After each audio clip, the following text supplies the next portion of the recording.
এই যে বাঙালির যে শিকড়, সেই শিকড়ের সন্ধানে এবার সবকিছু ফুটিয়ে তোলা হয়েছে এবং শুধুমাত্র এই মোটিভগুলো নয়, 28টি ক্ষুদ্র নৃগোষ্ঠী তাদের পোশাক পরে তারা এসেছেন, তাদের যে বাদ্যবাজনা আছে সেগুলো নিয়ে এসেছেন।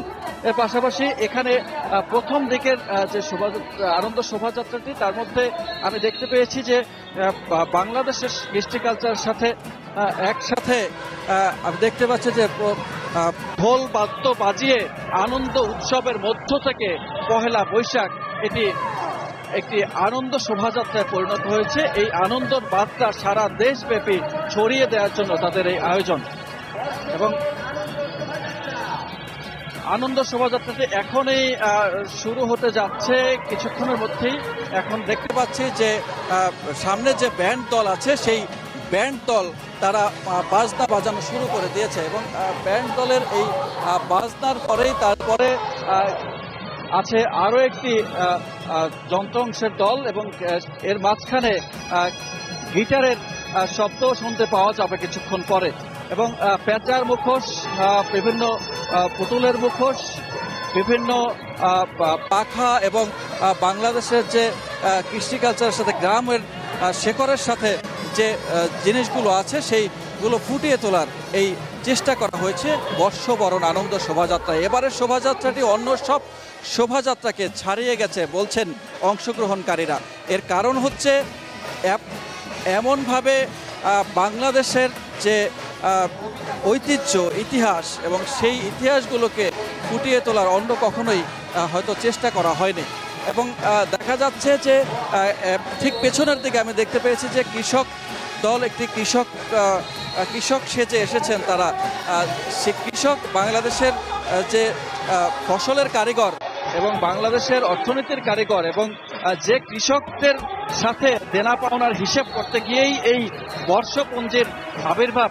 এবং সেই কৃষকদেরকেও কিন্তু প্রাধান্য দিয়ে তাদেরকে নিয়ে আসা হয়েছে এবং এবং সেই কৃষকদেরকেও প্রাধান্য দিয়ে অংশগ্রহণ করতে সুযোগ দেওয়া হয়েছে।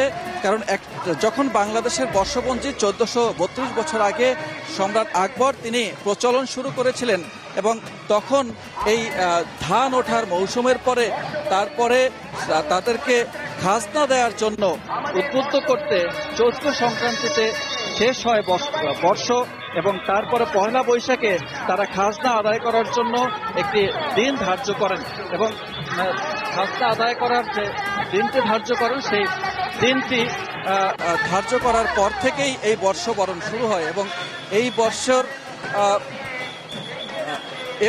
এবারের মতো এত চমৎকারভাবে গত কিছুদিন ধরে এরকমভাবে আর দেখা যায়নি।